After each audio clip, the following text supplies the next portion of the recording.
দুর্ঘটনা যেটা হয়ে গেছে, কিছু ভুল অপু করেছে, আমি আজকে সকালেই আমি অ্যাটলিস্ট আবরামের কথা চিন্তা করে অ্যাটলিস্ট অ্যাজ মাই ওয়াইফ আমি তাকে মন থেকে মাফ করে দিয়েছি। ফাইন, ঠিক আছে, আমার বিশ্বাস এই ধরনের ভুল আর কখনো করবে না। গুঞ্জন উঠেছিল দ্বিতীয় বিয়ে করতে সিঙ্গাপুর যাচ্ছে নায়িকা অপু বিশ্বাস। সবাই ভাবছিল অপু বিশ্বাস চলে গেলে শাকিব খানের কি হবে। অবশেষে অপু বিশ্বাসের দ্বিতীয় বিয়ে নিয়ে মুখ খুলল এই সুপারস্টার। শাকিব জানায়, আমি বেঁচে থাকতে অপু আরেকটা বিয়ে করতে পারবে না। অপু আমার উপর একটু রেগে আছে, আপনারা চিন্তা করবেন না, আমি আমার ভালোবাসা দিয়ে অপুকে ধরে রাখবো।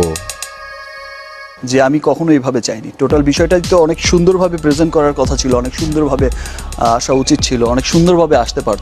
যাই হোক, যেহেতু একটি দুর্ঘটনা ঘটে গেছে, যেটা ঘটে গেছে তো ঘটে গেছে, সেটা তো আর ব্যাক করাতে পারবো না। তবে যাই ঘটেছে, এটা আমার দর্শকদের, আমার ভক্ত যারা আমাকে পছন্দ করেছেন, যাদের পছন্দের কারণে, যাদের ভালোবাসার কারণে আজকে আমি শাকিব খান, তাদের কাছে আমি একটি কথাই বলতে চাই যে টোটালটাই একটা ট্র্যাপ, একটা গেম ছিল। আর যে গেমের মধ্যে অপু না বুঝেই পাটা দিয়েছেন। আচ্ছা, আপনার কাছে একটি প্রশ্ন, কারণ একটা জিনিস স্পষ্ট যে আজকে কিন্তু অনেকেই বলছেন, আমার সিনিয়ররাও বলছেন যে একটা জিনিস স্পষ্ট যে আজকে যদি শাকিব খানের ক্যারিয়ারটা কোনো রকম হ্যাম্পার করা যায় বা তার পজিশনটাকে একটু ধস নামানো যায় বা মেন্টালি তাকে যদি একটু আপসেট করে দেওয়া যায়, সামনে তার ঈদ আছে, দুটো ঈদ আছে, সামনে মার্কেটিং এর বিষয় আছে, আরো সিনেমাগুলো রিলিজ হবে, অন্যান্য সিনেমাও রিলিজ হবে, সেখানে শাকিব খান পিছিয়ে গেল মানে এই মার্কেট অন্য কেউ ধরে নিল। ওকে, এইরকম অনেক রকম চক্রান্তই কিন্তু হয়। ওকে, এমনিতে আজকে আপনার একটি সংবাদ সম্মেলন করার কথা ছিল বলে আমরা গতকাল শুনেছিলাম।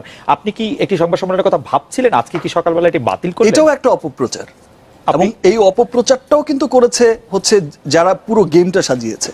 যে তারা বলেছে যে শাকিব খান একটি সংবাদ সম্মেলন করবেন, একটি পাল্টাপাল্টি, এবং সেই গেমটাই এমন ছিল যে শাকিব খান একটা সংবাদ সম্মেলন ডাকছে, তার অপোজিটে অপু বিশ্বাসকে একটা সংবাদ সম্মেলন ডাকতে হবে, তাকে বলেছে। ইনফ্যাক্ট তার বাসায়ও আমি দেখেছি যে অনেক সংবাদ সম্মেলনও হয়েছে, সমস্ত সাংবাদিকদের সমন্বয়ে সে কথা বলেই যাচ্ছে। ওয়ারেজ আজকে সকালে কিন্তু আমি এত সুন্দরভাবে বিষয়টা হ্যান্ডেল করার চেষ্টা করেছি। তারপর ওই যে তাকে টেম্পলেট করা হয়েছে, আবারও তাকে টেম্পলেট করা হয়েছে যে তার 12টার সময় সংবাদ সম্মেলন, আমি নিজেই জানি না সংবাদ সম্মেলন। আচ্ছা, কিন্তু একটি একাধিক পত্রপত্রিকায় লেখা হয়েছে আপনাকে উদ্ধৃত করে যে আজকে আপনি একটি সংবাদ সম্মেলন করবেন। একটা পত্রিকা বা একটা কেউ কিন্তু বলতে পারে, যতজনই আমাকে ফোন করেছে আমি বলেছি কোত্থেকে পেলেন, কে বলেছে, আমি বলেছি না আমার কোনো লোক বলেছে। প্রত্যেকটা টিভি চ্যানেল, প্রত্যেকটা প্রেস যারাই আমাকে ফোন করেছে, কানেক্ট করেছে, প্রত্যেককে আমি প্রশ্ন করেছি যে সংবাদ সম্মেলন আমি ডাকবো, ওয়ারেজ আমি জানি না, আমি বলেছি না আমার লোক বলেছে। সো এটা কে বলেছে ভাই, আমরা শুনেছি। তো একজনের কাছ থেকে দুজন এই বিষয়টা কিন্তু ছড়ানো হয়েছে, কারণ আরেকটা সংবাদ সম্মেলন অপুকে দিয়ে করিয়ে তাকে দিয়ে হয়তো বা ওই রকম ভাবে অনেকগুলো কথা বের করা, ওই এরকম তাকে টেম্পলেট করা, আরো ঘটনাটাকে আরো কি বলে মশলা দিয়ে সেটাকে আরো প্রেজেন্ট করা, চটপটে করা, মশলাদার করা।